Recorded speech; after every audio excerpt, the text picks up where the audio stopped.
Hai, ada apa? Bayar 100.000. Bayar 100.000. Hah? Bayar 100.000. Orang ada 7 mata kuliah berarti 700. Enak suara kurang. Enak. Mana? Buat pertanyaan. Kamu. Biaran. Yo. Oke, WD. Opening kono. Apa? Opening. Lah kuwi wis durung ana layar. Wis kita Durung. Ini Wis. ngeri dan kok. Pade. Cepet toh.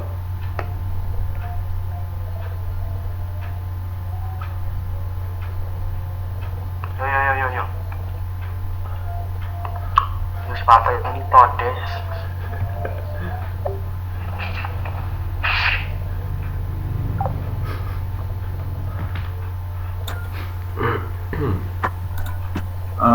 Perkenalkan, saya Tirta Kusuma dan Mas Rifai akan menyampaikan materi kewirausahaan, kepemimpinan dan dakwah bab 6, yaitu komunikasi dan interpersonal skill. Yang pertama, komunikasi. Artiannya merupakan proses penyampaian pesan, memberitahu atau untuk mengubah sikap, pendapat atau perilaku, baik langsung secara lisan maupun tidak langsung melalui media. Komunikasi mengacu pada tindakan oleh satu orang atau lebih yang mengirim dan menerima pesan yang terdistorsi oleh gangguan atau manis terjadi dalam suatu konteks tertentu, mempunyai pengaruh tertentu dan ada kesempatan untuk melakukan umpan balik. Ikut gambaran untuk komunikasi. Itu ada komunikator, kemudian ada pesan yang disampaikan, kemudian ada saluran, dan ada komunikan. Kemudian ada komponen komunikasi. Yang pertama adalah lingkungan komunikasi. Itu ada fisik, ruang di mana komunikasi berlangsung, dan ada sosial psikologis, yaitu hubungan status di antara pihak yang terlibat, peran yang dijalankan orang, dan aturan budaya masyarakat di mana orang berkomunikasi. Kemudian ada temporal atau waktu, mencakup waktu dalam hitungan jam, hari, atau sejarah di mana komunikasi berlangsung. Ketika dimensi lingkungan ini saling berinteraksi, contohnya terlambat memenuhi janji, itu sebagai temporal, mengakibatkan berubahnya suasana persahabatan hingga permusuhan, itu sebagai sosial psikologis. Kemudian menyebabkan perubahan kedekatan fisik dan pemilihan tempat makan, itu fisik. Dan yang kedua ada sumber penerima.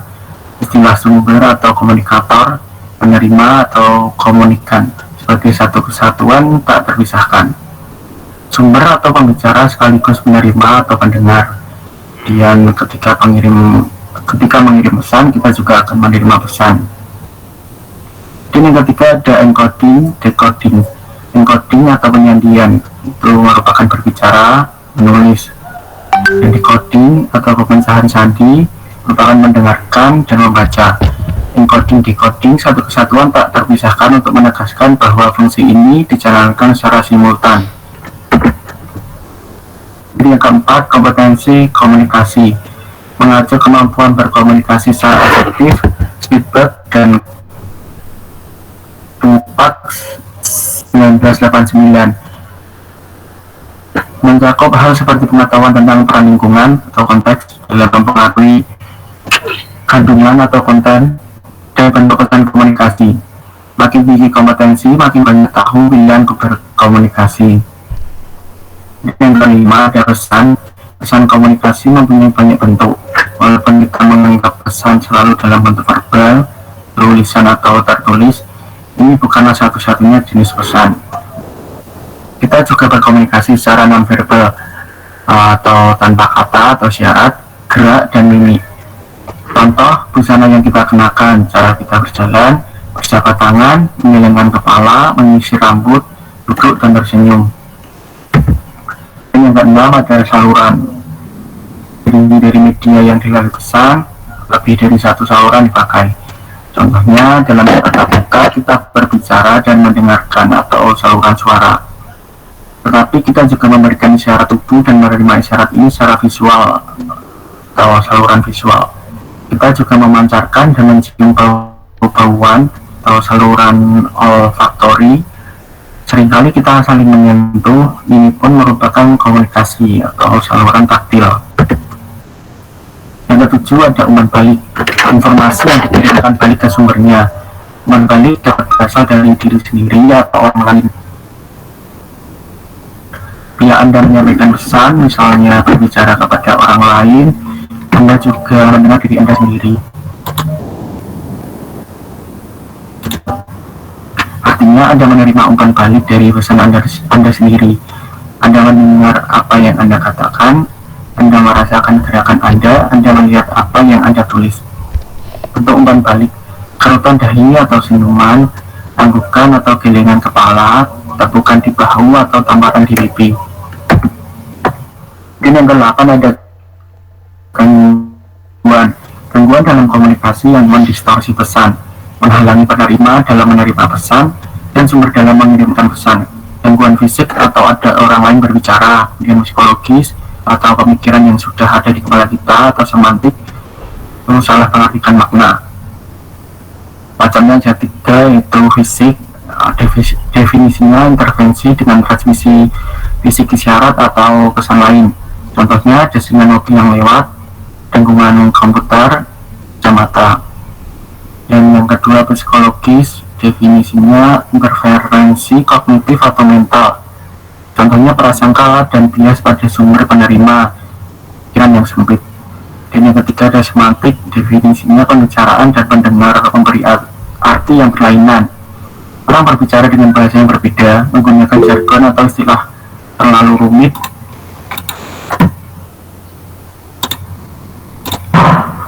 yang tidak dipahami pendengar. Tujuan dan fungsi komunikasi. Yang pertama, menjadi tahu dan memberitahukan, misal hubungan pergaulan sehari-hari, surat edaran, pengumuman, pemberitahuan, dan sebagainya. Dan yang kedua, menilai masukan atau input atau hasil atau output, misal umpan balik, tanggapan atas pendapat, evaluasi anggaran, penilaian, rencana, dan sebagainya. Yang ketiga, mengarahkan atau diarahkan, misal manajer mengarahkan sumber tenaga, material, uang, mesin, atau kepada suatu tujuan, rapat kerja, seminar, penataran, latihan kerja, juklak, atau petunjuk pelaksanaan, juknis atau petunjuk teknis, dan sebagainya. Yang keempat, mempengaruhi dan pengaruhi, misalnya motivasi, persuasi, simulasi, dan sebagainya. Dan kegunaan mempelajari ilmu komunikasi. Yang pertama, fundamental dan kehidupan. Selalu dipakai dalam kehidupan sehari-hari. Tidak ada aktivitas yang dilakukan tanpa komunikasi secara berhubungan satu dengan lainnya. Bagaimana hubungan dibentuk, bagaimana memberikan kontribusi sebagai anggota keluarga, kelompok, komunitas, organisasi, dan masyarakat membutuhkan suatu komunikasi. Yang kedua, komunikasi adalah aktivitas kompleks. Untuk mencapai kompetensi komunikasi diperlukan pemahaman dan keterampilan sehingga komunikasi menjadi efektif. Konsep mindfulness akan terjadi ketika kita memberikan perhatian pada situasi dan konteks, terbuka dengan informasi baru dan menyadari bahwa ada banyak perspektif, tidak hanya satu perspektif di kehidupan manusia. Yang ketiga, vital untuk kedudukan atau posisi efektif. Karir dalam bisnis, pemerintah, atau pendidikan memerlukan kemampuan memahami situasi komunikasi, mengembangkan strategi komunikasi efektif, kerjasama antara satu dengan yang lain, dan dapat menerima ide efektif melalui komunikasi. Untuk mencapai kesuksesan kedudukan atau posisi tertentu diperlukan kompetensi komunikasi antara lain melalui kemampuan secara personal dan sikap, kemampuan interpersonal, kemampuan melakukan komunikasi oral dan tulisan. Dan yang keempat, pendidikan tinggi tidak menjamin kompetensi komunikasi yang baik. Banyak yang berpendidikan tinggi tetapi tidak memiliki keterampilan berkomunikasi secara baik. dan memadai sehingga mengakibatkan kegagalan dalam berinteraksi dengan manusia lainnya. Dan yang kelima, komunikasi adalah populer. Bidang ilmu populer. Banyak bidang komunikasi modern memfokuskan studi tentang pesan. Ada juga hubungan antara komunikasi dengan bidang profesional lainnya, termasuk hukum, bisnis, informasi, pendidikan, ilmu komputer, dan lain-lain. Saat ini, komunikasi sebagai ilmu sosial atau perilaku dan suatu seni yang diaplikasikan, bersifat multidisiplin, berkaitan dengan ilmu lain seperti psikologi, sosiologi, antropologi, politik, dan sebagainya. Komunikasi dalam organisasi. Dua komunikasi dalam organisasi yaitu makro dan mikro.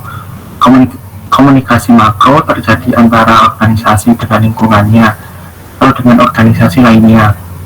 Komunikasi mikro terjadi di dalam organisasi yaitu di antara para anggota organisasi, antara atasan dan bawahan, atau antar para pemimpin atau komunikasi interpersonal. Dan yang selanjutnya akan dilanjutkan oleh Mas Rifai, silakan.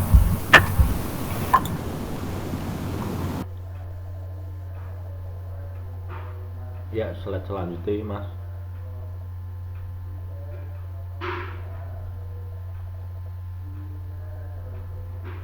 Komunikasi dalam organisasi.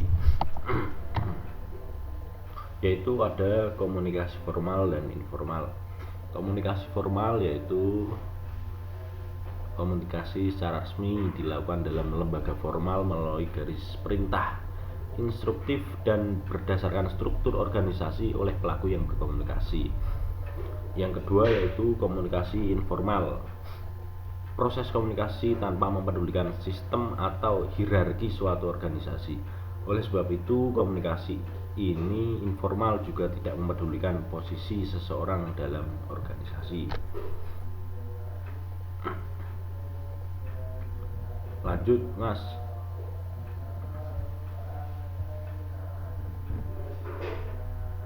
Yang kedua yaitu komunikasi ke atas, ke bawah, horizontal, dan silang. Komunikasi ke atas, upward communication, mencakup saran, mendengarkan keluhan karyawan. Beberapa alasan pentingnya arus komunikasi ke atas didasarkan pada satu, memberi informasi berharga untuk pembuatan keputusan, menginformasikan penyelia kapan bawahan siap menerima apa yang dikatakan kepadanya. Yang ketiga, memungkinkan bahkan mendorong omelan dan keluh kesah muncul ke permukaan sehingga penyelia mengetahui masalah yang terjadi. Yang keempat, menumbuhkan apresiasi dan loyalitas kepada organisasi dengan memberi kesempatan kepada pegawai untuk menentukan apakah bawahan memahami apa yang diharapkan dari aliran informasi ke bawah. Yang kelima, membantu pegawai mengatasi masalah pekerjaannya. Komunikasi ke atas atau upward communication. Penyelia dan manajer harus menerima informasi berupa informasi yang dilakukan bawahan, menjelaskan persoalan kerja, memberi saran atau gagasan untuk perbaikan dalam unitnya, mengungkapkan bagaimana pikiran dan perasaan bawahan tentang pekerjaan yang dilakukan rekan kerja dan organisasi. Alasan mengapa komunikasi ke atas terlihat sulit, yaitu yang pertama, kecenderungan pegawai untuk menyembunyikan pikirannya. Yang kedua, perasaan bahwa penyelia dan manajer tidak tertarik kepada masalah pegawai. Yang ketiga, kurangnya penghargaan bagi komunikasi ke atas yang dilakukan pegawai.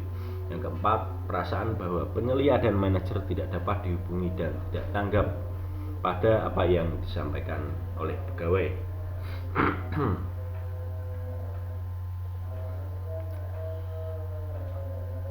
Selanjutnya, komunikasi ke bawah, downward communication. Komunikasi dari tingkat yang lebih tinggi ke tingkat yang lebih rendah, mencakup pedoman perusahaan, publikasi ke dalam, memo, papan buletin, dan rak informasi.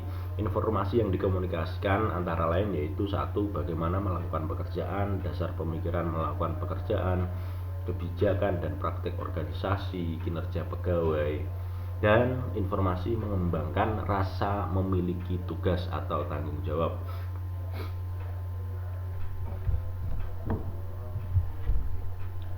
C. Komunikasi horizontal. Horizontal communication memungkinkan manajer pada tingkat yang sama dalam satu organisasi mengkoordinasikan kegiatannya lebih efektif, misalnya rapat staf dan konferensi tatap muka. Terdiri dari penyampaian informasi di antara rekan sejawat dalam unit kerja yang sama.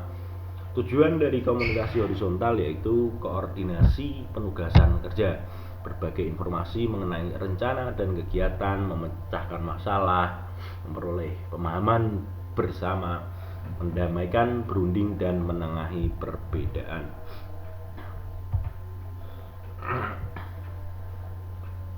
Komunikasi silang, cross communication, penyampaian informasi rekan sejawat yang melewati batas fungsional dengan individu yang tidak menduduki posisi atasan atau bawahannya.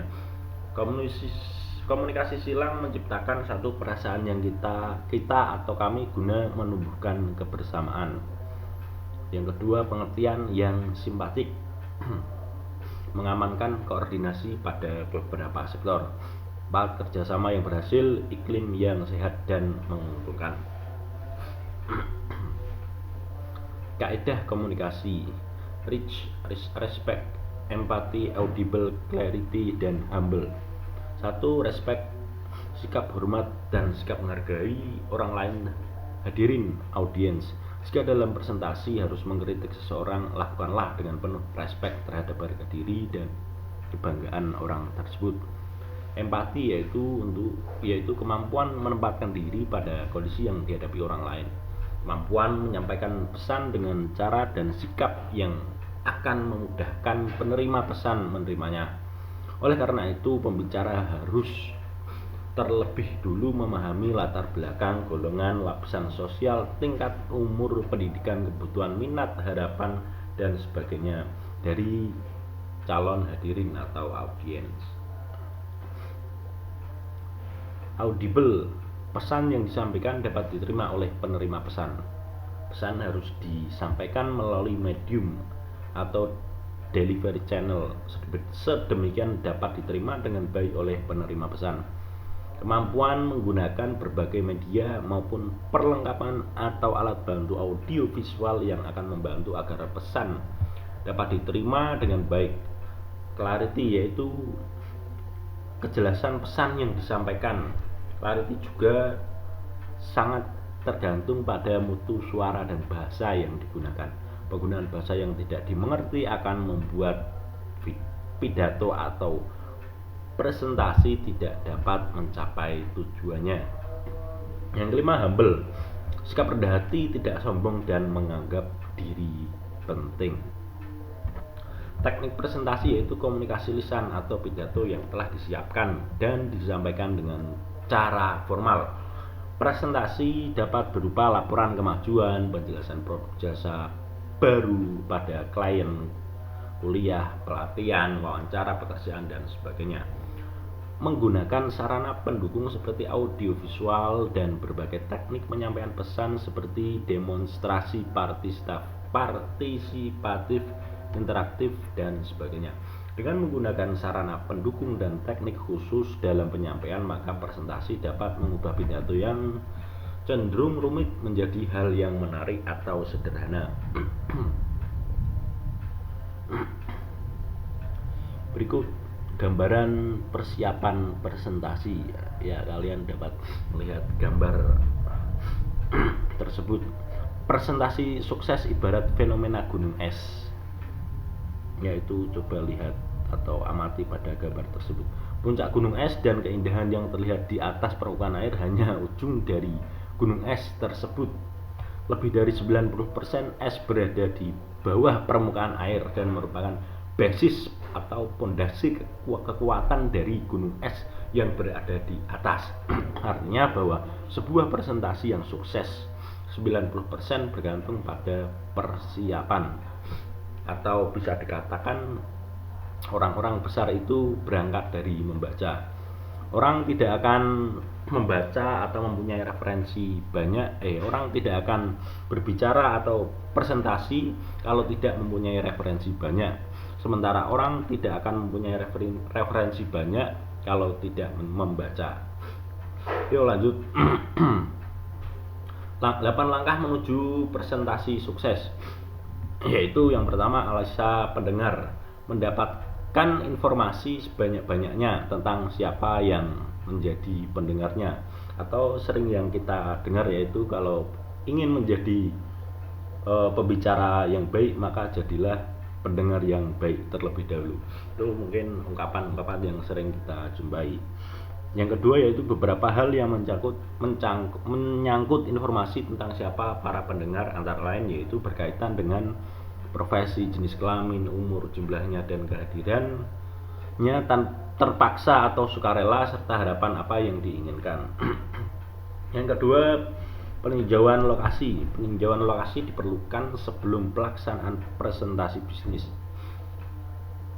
Yang dipertimbangkan antara lain yaitu ketersediaan sound system, layout ruangan, pengaturan tempat duduk, posisi podium, layar, dan kondisi ruangan ber-AC, tata lampu, dan lain-lain.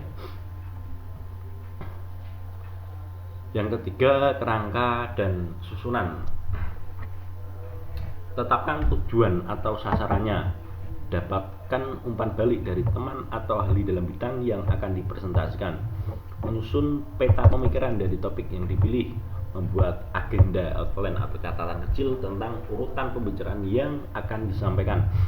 Sisipkan anekdot, kuis, cerita, ilustrasi, permainan, latihan untuk menjaga agar audiens tidak bosan dan tidak mengantuk. Lanjut.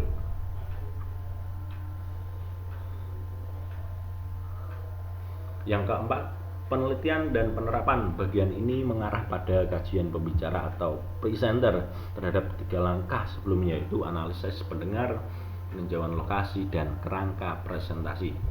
Yang kelima, penulisan naskah atau catatan, menyusun makalah atau teks lengkap pokok-pokok pikiran bentuk PowerPoint, presentasi, transparan, sheet, handout, dan kertas berukuran kartu pos, video presentasi, dan sebagainya sebagai materi utama presentasi. Yang keenam yaitu penyajian dengan alat. Presenter harus menguasai kegunaan dan penggunaan alat bantu visual seperti slide, overhead, project, LCD, infocus, projector yang langsung dihubungkan dengan komputer atau notebook. Yang ketujuh, praktek dan latihan. Teknik-teknik yang harus diperhatikan dalam praktek dan latihan itu apa sih? Yang pertama yaitu suara.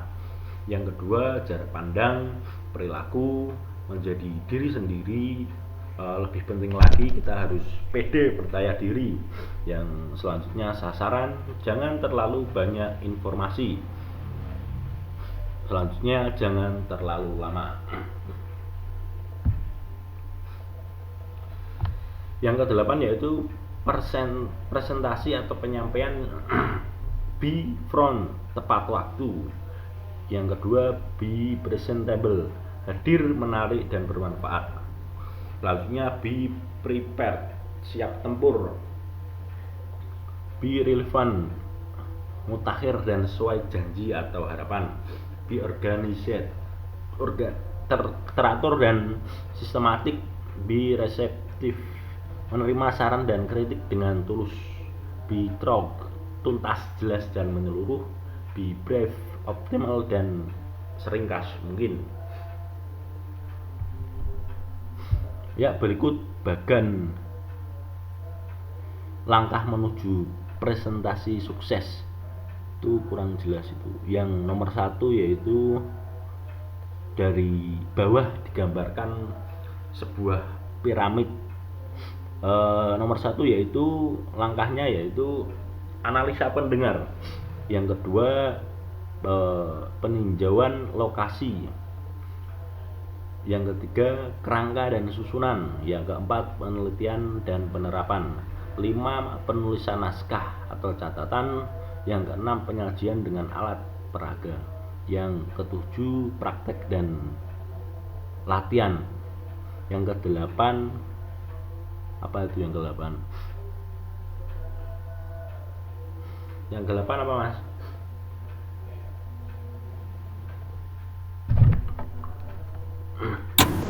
Penyampaian. Yang ke-8 penyampaian. Ya, ini merupakan gambaran menuju presentasi sukses, mulai dari langkah-langkah awal sampai ke prakteknya. Pada intinya untuk presentasi yaitu kita harus menguasai panggung, percaya diri, menguasai materi. Dengan begitu nanti audiens akan mengikuti atau bisa menyaring atau bisa tujuan komunikasi kita bisa berhasil. Udah mas.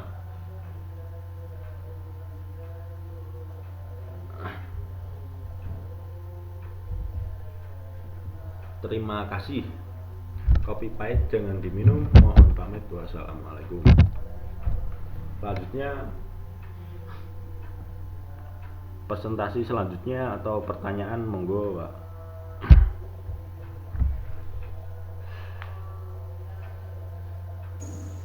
Sepertinya sudah 7 pertemuan ya mas ya. Gimana Pak? Kalau sudah 7 berarti nanti UTS mas. Ya, sampai 7 dulu ya Pak presentasinya Pak.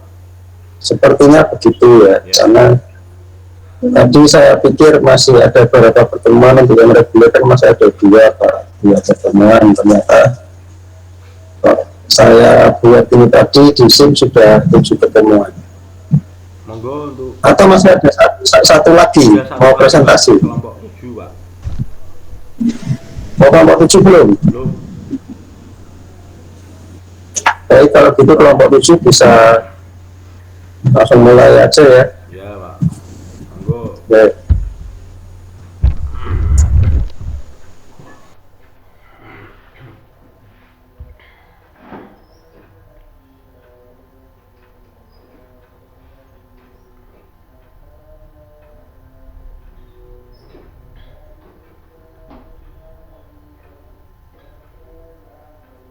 Karena pertemuan pertama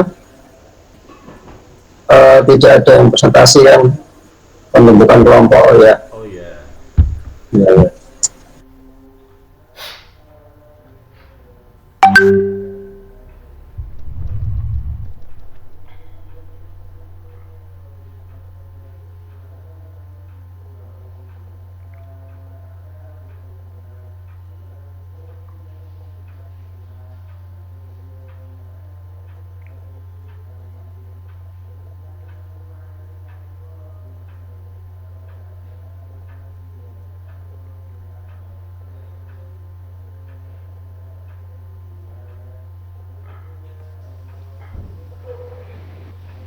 Assalamualaikum warahmatullahi wabarakatuh.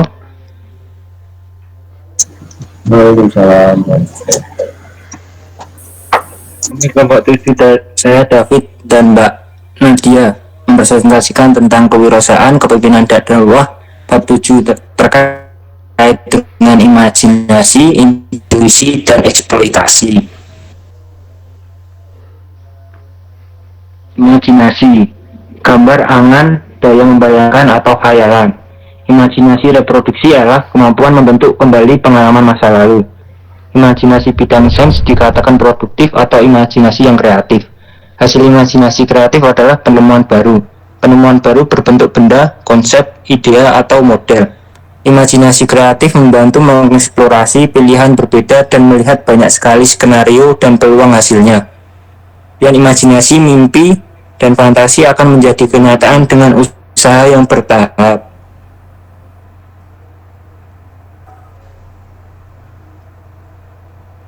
Pikiran yang melahirkan energi yang menggerakkan tangan, jari, kaki, mata, dan anggota tubuh lainnya.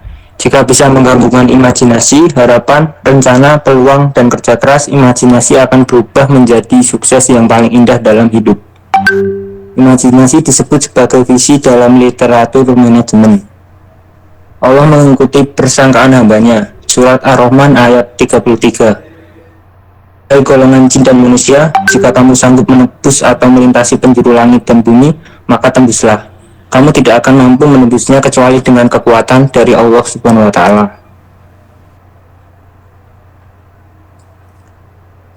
Orang yang menerima anugerah imajinasi itu pada tingkatan yang berbeda-beda. Memang tidak semua orang mampu menggunakan imajinasi mereka untuk membuat karya seni yang luar biasa atau menciptakan penemuan ilmiah. Akan tetapi, kita semua mampu meningkatkan imajinasi hingga pada tingkat yang memungkinkan meraih kesuksesan. Dalam istilah filosofi, intuisi didefinisikan sebagai pengetahuan mendadak tanpa sadar. Perkiraan samar-samar, sering setengah disadari tanpa diiringi proses berpikir yang cermat sebelumnya. Namun kemudian dapat menuntun pada satu keyakinan, yaitu secara tiba-tiba dan pasti memunculkan satu keyakinan yang tepat. Dalam kehidupan sehari-hari, istilah batin, firasat atau intuisi adalah keadaan di mana seseorang merasakan akan terjadinya peristiwa sebelum peristiwa itu benar-benar terjadi. Entah itu peristiwa baik ataupun buruk. Intelektual mempunyai peran yang kecil dalam sebuah penemuan. Intuisi adalah solusi dari sebuah penemuan adalah sangat tepat. Dari Albert Einstein. Intuisi untuk kemajuan perusahaan. Wirausaha yang sibuk dengan rutinitas yang sama setiap hari sulit menemukan intuisi dalam dirinya sebab ia tidak mengenal intuisi selain bekerja mengikuti prosedur yang ada. Wirausaha cerdas akan melatih intuisinya untuk memahami kehidupan hari ini buat hari esok. Intuisi wirausaha yang terlatih akan menghasilkan gagasan berkualitas tinggi untuk menciptakan karya masa depan yang luar biasa. Intuisi dapat ditingkatkan setelah kita mengenali diri kita sendiri dan berusaha untuk memperbaiki apabila ada yang salah yang bisa menjadi penghalang dalam mencapai suatu mimpi atau tujuan wirausaha. Kemudian akan dilanjutkan oleh Mbak Nadia. Eksploitasi. Sifat wirausahaan adalah mencari dan melihat peluang tersembunyi dengan gagasan baru dan bekerja keras untuk merubah peluang menjadi kenyataan. Kreativitas memunculkan ide memiliki peranan yang sangat penting dalam inovasi produk sebuah usaha. Kreativitas memerlukan kemampuan pengembangan ide divergen dan kemampuan mengerucutkan ide konvergen. Contohnya, wirausaha yang melihat limbah perca di sekitar rumah terlebih dahulu akan mengembangkan ide.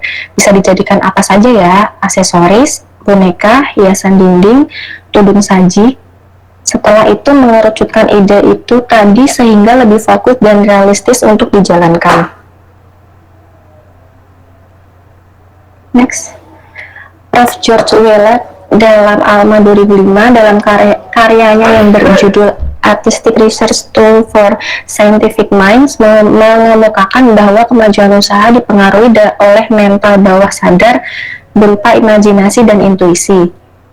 Eksploitasi tidak selalu berkaitan pada sumber daya alam, tapi pada tingkatan pemikiran kita pun dapat dieksploitasi. Berangkat dari imajinasi dan intuisi seseorang akan bergerak menentukan langkah dalam bisnisnya. Hubungan eksploitasi, imajinasi, dan intuisi. Eksploitasi menghasilkan imajinasi yang berupa angan-angan atau hayalan, sedangkan intuisi menghasilkan pengetahuan yang mendadak berupa ide objek secara tiba-tiba, sehingga dapat menghasilkan keputusan yang diambil para wirausaha. Next, menilai peluang usaha baru. Beberapa hal yang perlu diingat oleh wirausaha dalam melihat peluang adalah oleh Supriyadi dan Widodo. 1. Pengalaman dan objektivitas. Yang kedua, kedekatan pasar, pemahaman teknis, kebutuhan finansial, diferensiasi produk, pemahaman aspek hukum. Fakta dan tips menilai peluang usaha baru. Fakta, semua usaha berpeluang untung atau rugi. Permasalahannya bukan pada produk, tapi pada pasarnya. Bisa saja seseorang wirausaha menjalankan bisnis yang tampaknya bergengsi ataupun eksklusif, tapi kalau produk itu tidak laku, ya apa artinya? Sebagian usaha bangkrut bukan oleh persaingan, melainkan kurang mampu mengelola SDM. Banyak yang mengira bisnis yang dimulai dengan hobi akan maju pesat. Faktanya, bisnis memang membantu wirausaha mengetahui seluk-beluk kegiatan yang terkait dengan hobi tersebut. Ketika hobi menjadi bisnis, wirausaha perlu mencermati pola jual beli yang layak agar bisa menguntungkan usahanya. Menjual produk murah belum tentu laku. Banyak produk yang harganya sangat mahal justru lebih laku daripada pesaingnya yang menawarkan harga murah. Permasalahannya adalah nilai yang akan diterima pembeli. Yang terakhir, banyak orang yang mengira membuka usaha yang belum dilakukan orang lain punya peluang maju lebih besar. Faktanya, dengan membuka usaha baru yang belum dilakukan orang lain, seorang wirausaha harus melakukan investasi uang dan waktu yang lebih besar untuk meyakinkan konsumen bahwa produk yang ditawarkan bermanfaat bagi konsumen.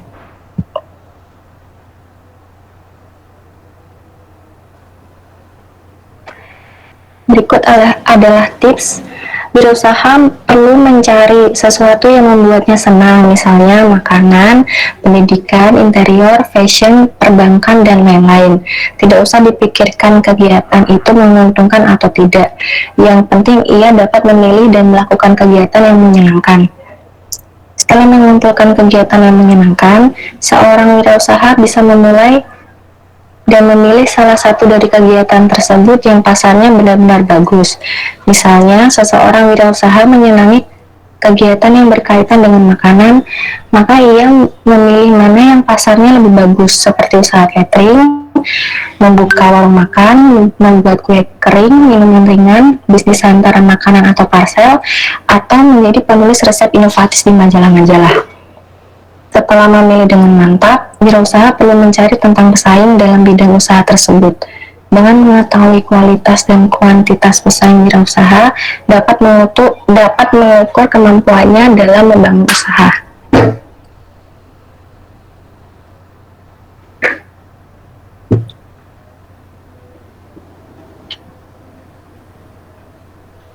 Sekian presentasi dari kelompok kami. Terima kasih.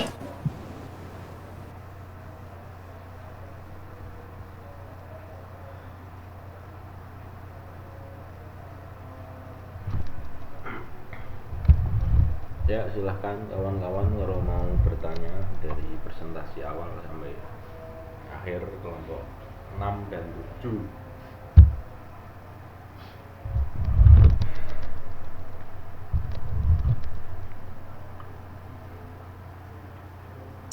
Silakan kalau ada pertanyaan baik untuk kelompok 6 maupun kelompok 7.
Assalamualaikum, Mas Ahsan mau bertanya ke kelompok 6. Ya, silahkan.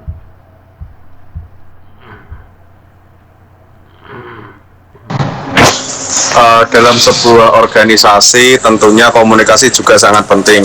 Nah, biasanya itu sering terjadi kesalahan komunikasi antara organisasi. Nah, bagaimana cara mengatasi miskomunikasi bagi organisasi? Terima kasih.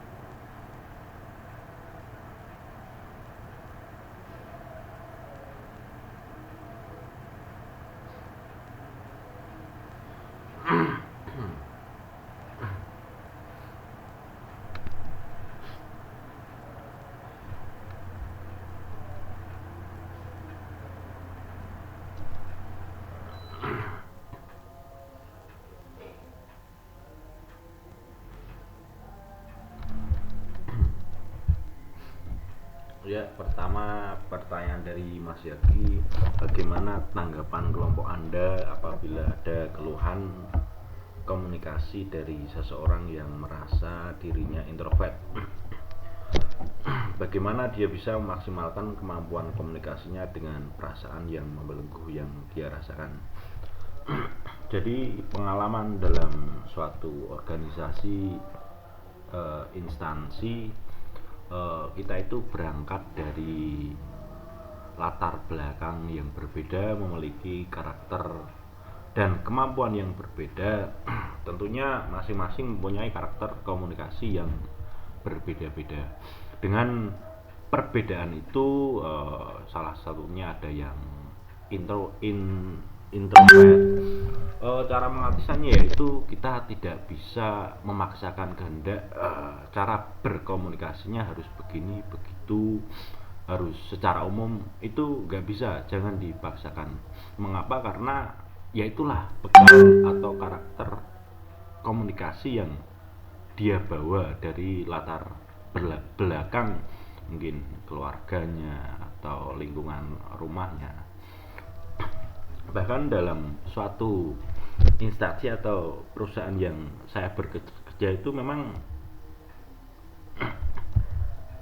sering dan ada orang itu cara berkomunikasinya itu aneh, baik secara langsung, baik melalui grup WhatsApp. Dia salah satu tindakan yang aneh itu mengirim stiker ngebom stiker itu ya banyak. Nah, itu salah satu komunikasi yang aneh bagi para karyawan dan sebagainya. Yaitu bagaimana cara mengatasinya? Ya biarkan saja, gak usah kita memaksakan kehendak harus begini begitu. Cara mengatasinya ya kita gak usah menanggapi orang introvert, biarkan dia berkomunikasi dengan dirinya sendiri. Karena memang orang yang introvert itu memang dia butuh waktu atau butuh momen untuk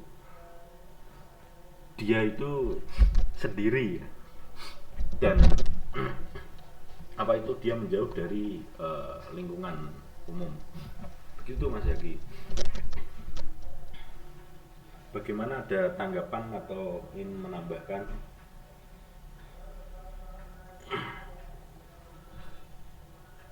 Terus untuk pertanyaan Mas Vicky yaitu terkait dengan kesalahan atau miscommunication.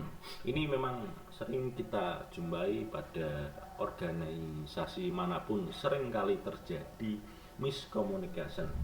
Artinya ini hal yang wajar dalam kita berorganisasi, dalam menjalin organisasi. Memang kita tidak bisa menghindari terkait dengan miscommunication. Hanya saja untuk mengantisipasi atau mencari solusi, yaitu kita harus berani mengklarifikasi atau konfirmasi apa sih yang menyebabkan miscommunication itu terjadi. Apabila tidak ada klarifikasi atau konfirmasi dari orang-orang yang bertanggung jawab atas penerima informasi atau orang yang memberi informasi, maka solusi itu tidak terjadi. Artinya ada diskusi, ada pembicaraan yang baik, apa sih penyebab miskomunikasi itu terjadi, ya gitu Mas Yuki. Saya sedikit menambahkan jawaban dari Mas Rifai. Salah satu cara mengatasi miskom dalam sebuah organisasi itu bisa dengan melakukan komunikasi satu pintu. Artinya misalkan dalam sebuah organisasi ada satu atasan dan beberapa karyawan. Nah itu bisa dilakukan menunjuk satu karyawan untuk menyampaikan informasi kepada atasan, sehingga informasi yang disampaikan tidak berbeda-beda seperti itu.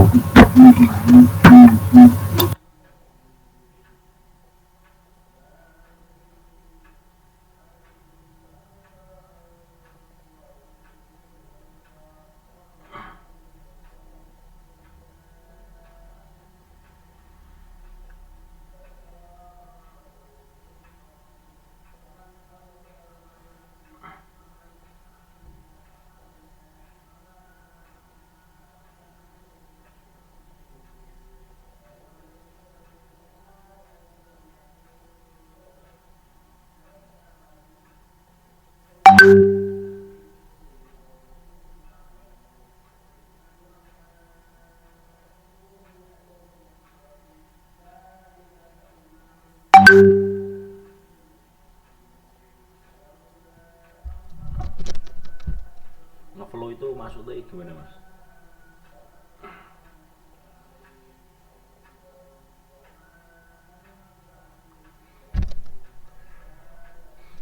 Ya benar, jalan aja, kita tidak boleh memaksakan kehendak, karena kembali lagi karakter komunikasi seseorang itu berbeda-beda. Kalau misalkan kita memaksakan kehendak pun malah terjadi pertengkaran. Kita harus menghargai perbedaan dalam karakter dalam perbedaan individu di dalam organisasi.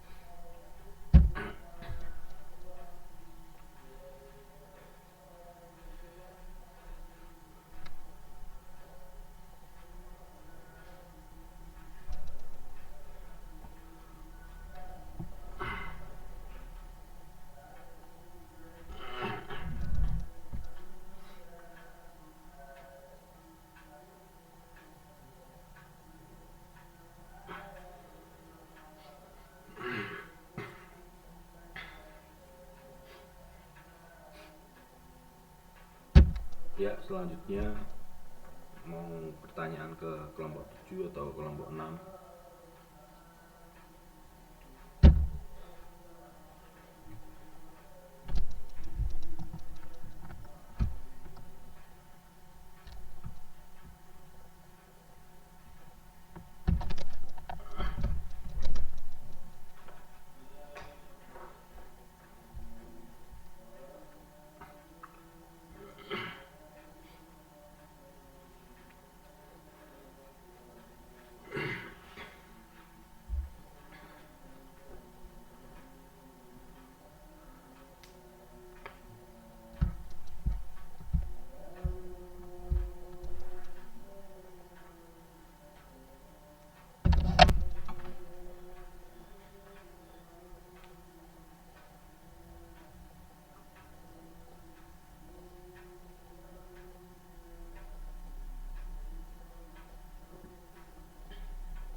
Monggo pertanyaan yang lain kalau ada.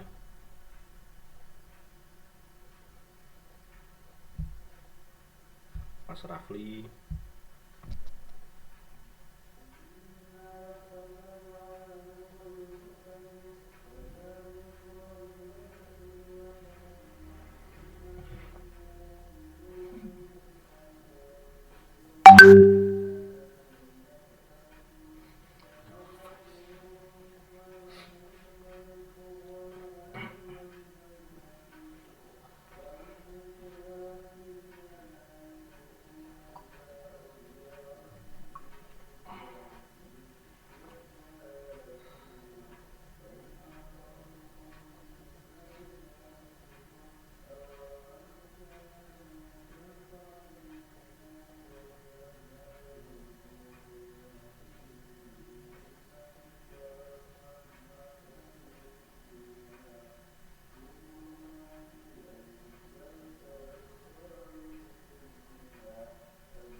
Masih ada yang belum dijawab atau sudah semua?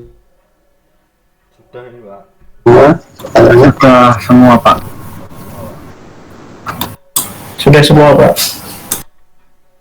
Untuk referensi buku bacaan yang Bapak pegang apa Pak? Referensi lainnya untuk kewirausahaan.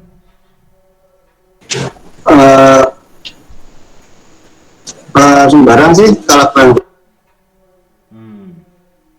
jelas tuh ada buku Purwokerto Jawa, memang saya secara khusus tidak menentukan buku apa gitu ya,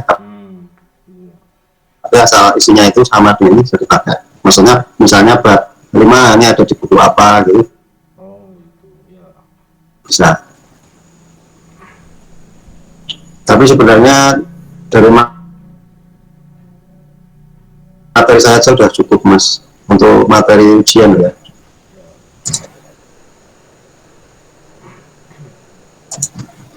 Jadi kalau nggak ada yang ditanyakan bisa ditutup.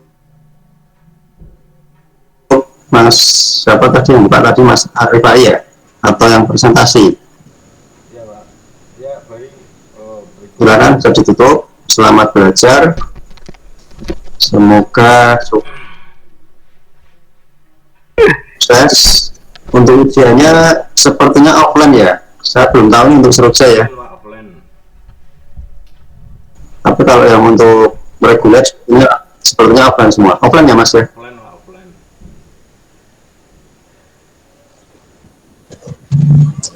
Oke, silakan ditutup. Baik, presentasi kali ini dari kelompok 6 dan Jangan lupa saya di sini juga. ya. Silakan Mas. Jangan lupa absen. Baik. Ya, Pak. Jangan lupa absen. Berikut presentasi dari kelompok 6 dan 7. Sendirian tanpa kasih, cukup sekian dan terima kasih. Assalamualaikum warahmatullahi wabarakatuh. Waalaikumsalam. Waalaikumsalam warahmatullahi Waalaikumsalam warahmatullahi wabarakatuh. Waalaikumsalam warahmatullahi wabarakatuh. Makasih Pak. Salam. Kepada Anda menjawab ketiduran apa ya? Ya. Oke.